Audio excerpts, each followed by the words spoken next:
South Africans, come. What is this again? What is this? What is this? What is this? Look at Trump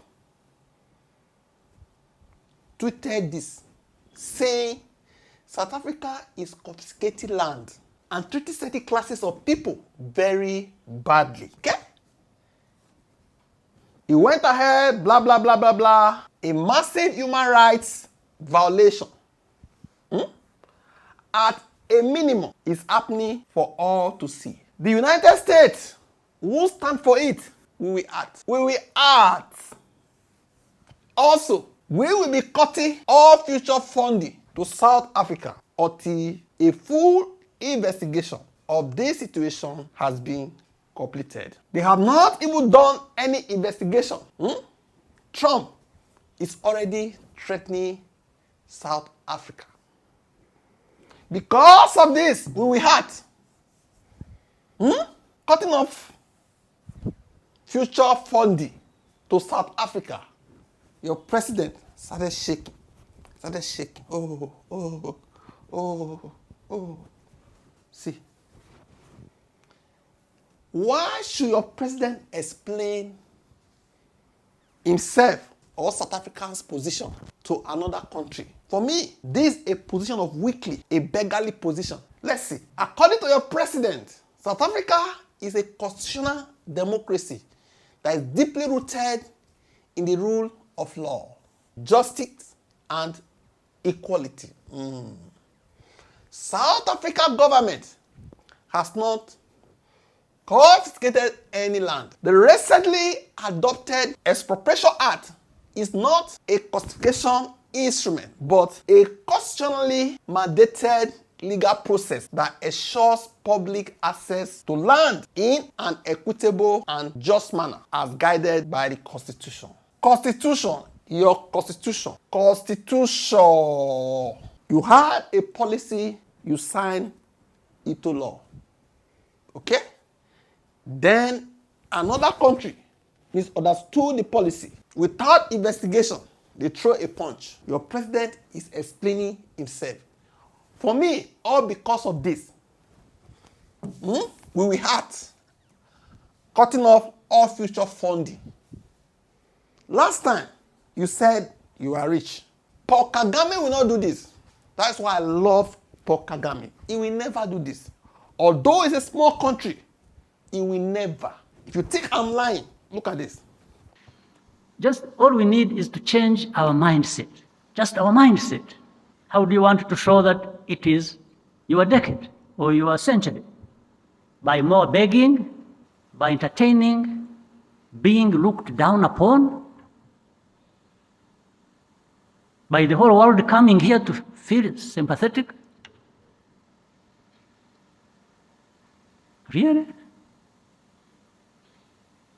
Always ask yourselves from here, as you go back home and caught up in the traffic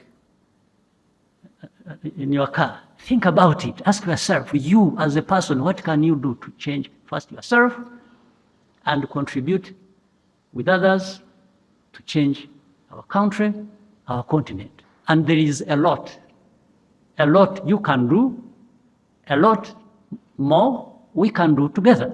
Forget some of these leaders some of whom I was referring to yesterday, who are still living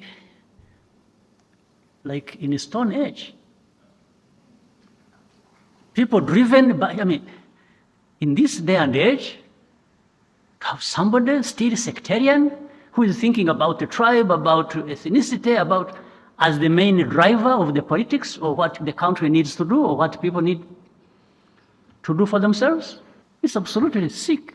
And then we go out there and start making all types of claims. We Africans, we, this, you, me, this country, this. Yes, you have the right to make claims, but you have to make the right claims. You have to make the right claims because they are there. You can't make the right claims by being sectarian.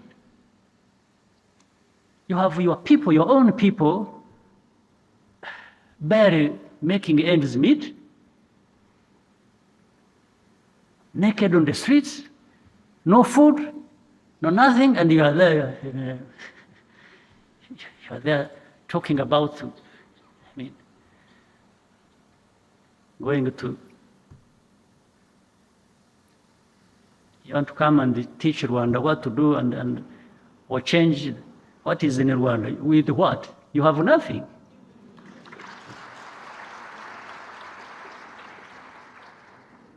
Absolutely nothing. But unfortunately, it's not just one case. It seems to be common with people who behave like this, who are lost. For them, they have something, whether they have stolen it or they have been given or bribed to.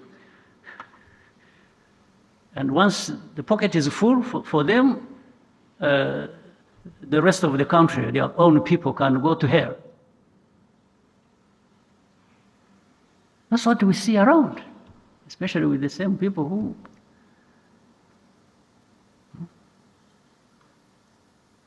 Instead of thinking of changing what is in Rwanda, why don't you change what is in your own country?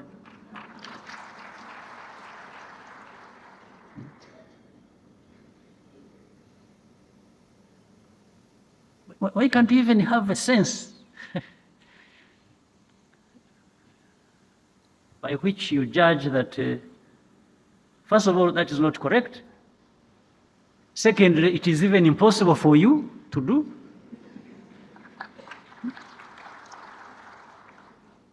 So what is it? But at the same time, that should also be a lesson to you. If you have people who think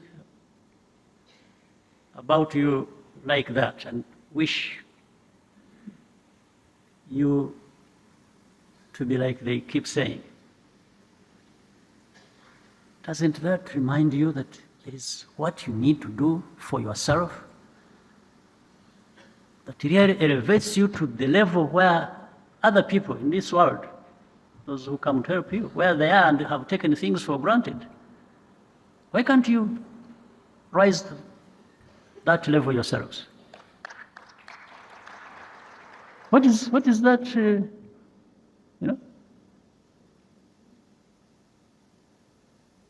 Is it a God-given thing that some people will assume superiority over others and keep, and those who do actually want to keep you to that level, that low level. And you keep to that low level not because of them, but because of yourselves. Stop begging.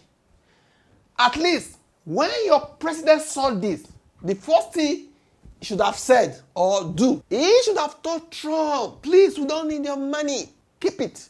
But please, to set the record straight, this is it, this is it, this is it. Even in Nigeria, if there is a land or a place that the government needs, they will take it and use it for public good. Either for hospital, for school, for anything, without any issue. This one you are explaining yourself to Trump. Kagame will not do it. You see? That's why I told you last time that don't go to Rwanda and fight too. USA are looking for a way to trash you very well. Trash you because you ran and joined BRICS. These BRICS you ran and joined, we trash you. Tomorrow I say Nigeria is poor. See Anna. What do you think about this matter? Una believe say if I explain itself to Trump or if I no explain itself to Trump, drop it in the comment section. Thank you.